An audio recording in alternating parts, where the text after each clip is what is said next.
He calls himself the people's champion, the hardest worker in the room, the man who started with $7 and built an $800 million empire. And in 2024, Hollywood insiders revealed he was showing up to film sets 7 or 8 hours late, while 500 people waited for him on the clock. Ryan Reynolds was furious. Vin Diesel was furious. An entire film crew on a $250 million production sat around waiting for one man. And The Rock called the reports ridiculous. That is Dwayne Johnson, and the gap between the brand he has spent 30 years building and the reality behind it is the most interesting story in Hollywood right now. Stay until the end, because the part about Maui and Oprah is the one that permanently changed how millions of people see him. Dwayne Douglas Johnson was born on May 2nd, 1972, in Hayward, California.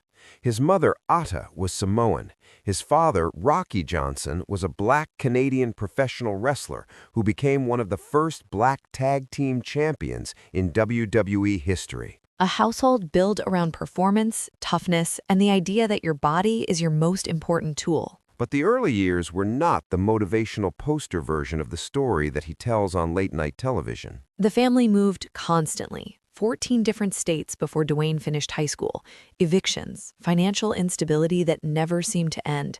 And when he was 15 years old, his mother attempted suicide. He found her on the highway. He has spoken about that moment publicly. He has described it as the most frightening experience of his entire life, a 15-year-old boy finding his mother on the side of a road. At 17, he was arrested for assault and battery, then again for theft, then again for check fraud. By his own account, he was heading in a direction that had a very clear and very bad ending. What changed everything was football. He earned a scholarship to the University of Miami. He was a defensive tackle on a legendary program. He was good enough that people around him genuinely believed he could play in the NFL. And then his knee gave out. The injury ended the dream before it could start. He went undrafted. He was cut from every team he tried out for. He had $7 in his pocket. He has told this story so many times it has become almost mythological. $7, a gym bag, and a choice about what to do next. What he did next was enter professional wrestling, his father's world, a world he had grown up watching and had specifically told himself he did not want to be part of. He debuted in WWE in 1996 as Rocky Maivia, a clean-cut, smiling babyface that the crowd rejected immediately and completely. They chanted "Die, Rocky, die" during live events. That is a very specific kind of public rejection.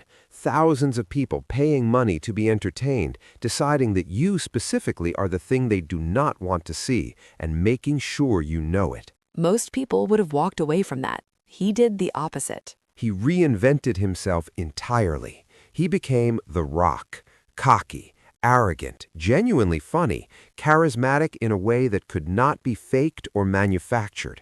The crowd that had booed Rocky Maivia out of arenas started chanting The Rock's name so loudly the buildings shook. 10 world titles, the most iconic microphone work in wrestling history. "Can you smell what The Rock is cooking?" became one of the most recognized phrases on the planet. And then, at the peak of his wrestling career, he walked away from it entirely to try to become a movie star. Hollywood was skeptical. Wrestlers did not cross over successfully. The conventional wisdom in the industry was very clear on this point. The Scorpion King in 2002 proved the conventional wisdom wrong. Then the Fast and Furious franchise made him one of the biggest box office draws in the world.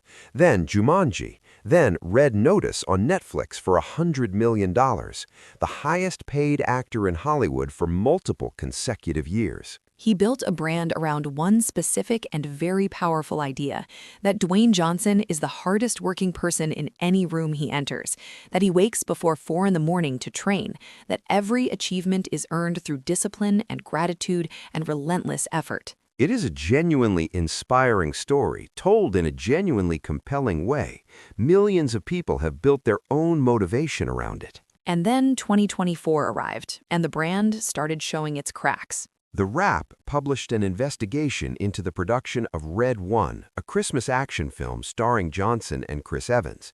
The reporting described a pattern of chronic tardiness on set that insiders said was not new and not occasional. 7 or 8 hours late, routinely, on a production where hundreds of crew members were on the clock waiting for the lead actor, where every hour of delay cost money the production could not easily absorb. The budget for Red One ballooned to over $250 million for a film that, by most accounts, should have cost significantly less. Sources from other Johnson productions told The Wrap the same behavior had been documented on Rampage, on Ballers, on Red Notice. Ryan Reynolds, who had co-starred with Johnson on Red Notice, was said to be deeply frustrated.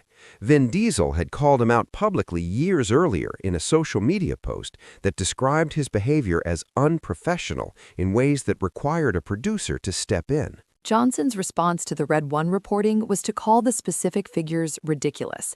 He acknowledged being late sometimes. He denied the 8-hour number. He said things were being exaggerated. The hardest worker in the room was reportedly making 500 people wait for most of a working day. But that wasn't the moment that cost him the most goodwill, not even close. In 2023, wildfires destroyed large parts of Maui in Hawaii.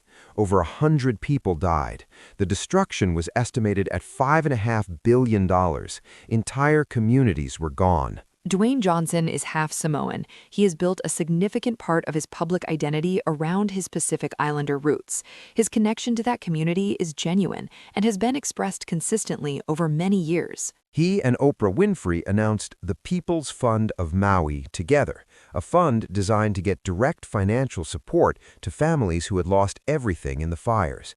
They each contributed $10 million to start it. And then they released a video together, asking their millions of followers to contribute more to the fund. Oprah Winfrey at that moment was estimated $2.5 billion. Dwayne Johnson was estimated $800 million. Together, they controlled over $3 billion in personal wealth. And they were sitting in front of cameras asking regular people earning normal wages to open their wallets for the people of Maui. The response from the public was immediate, furious, and completely understandable. People pointed out that $10 million from someone worth $800 million is not sacrifice, it's a rounding error. That asking fans to donate while sitting on that wealth was the definition of tone deaf. Johnson released a statement. He said he could have been better, that next time he would handle it differently. He did not significantly increase his personal contribution. He said he could have been better and then moved on. And here's the question that this entire story has been building toward. Is The Rock one of the greatest self-made success stories in modern entertainment? A man who survived arrests, poverty, his mother's suicide attempt, a failed NFL career, and public rejection, and built something genuinely extraordinary through real work and real reinvention? Or is The Rock a brand that has become so large and so carefully managed that the gap between what it promises and what actually happens behind closed doors is now impossible to ignore? The $7 story is real. The arrests are real. The mother on the highway is real. The wrestling career is real. The Hollywood success is real and undeniable. The film delays are also real. The Maui backlash is real. The frustrated co-stars are real. The brand that claims to be the hardest worker while keeping 500 people waiting is real too. Both versions of Dwayne Johnson exist at the same time in the same person. So I want to know what you think. Is The Rock one of the most legitimate self-made success stories Hollywood has ever produced? Or has the brand become so disconnected from the reality that nobody can tell where the performance ends and the person begins? Leave your answer in the comments and send this to someone who has a strong opinion about him, because people either love The Rock completely or they feel genuinely let down by the distance between the image and the truth. Subscribe to the channel. Every week we tell the real stories in natural English. No textbooks, no grammar exercises, just stories worth talking about. See you next episode.